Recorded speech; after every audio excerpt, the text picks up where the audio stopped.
நம் தர்மேந்திர பிரதான் மட்டுமல்ல, நிஷிகாந்த் துபே பேசும் பொழுதும் தமிழை விட பழமையான மொழி சமஸ்கிருதம், தமிழ்நாட்டு கோவில்களையும் சமஸ்கிருதம் தான் அர்ச்சனை செய்யப்படுது அப்படின்றத குறிப்பிட்டு பேசுறப்ப தமிழ்நாட்டு மக்களை இல்ல முதல்ல அவர் நிஷிகாந்த் துபே அவர்கள் வரலாற்றை படிக்க வேண்டும்.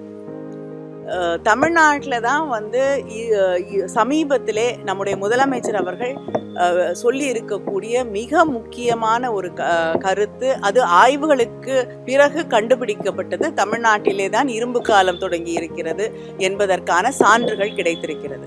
அதனால தமிழ்நாட்டில் இருக்கக்கூடிய மக்கள், அங்கே புழங்கி இருக்கக்கூடிய மொழி என்பதுதான் மற்ற மொழிகளுக்கு முதன்மையானதாக தொன்மையானதாக இருக்க முடியும்.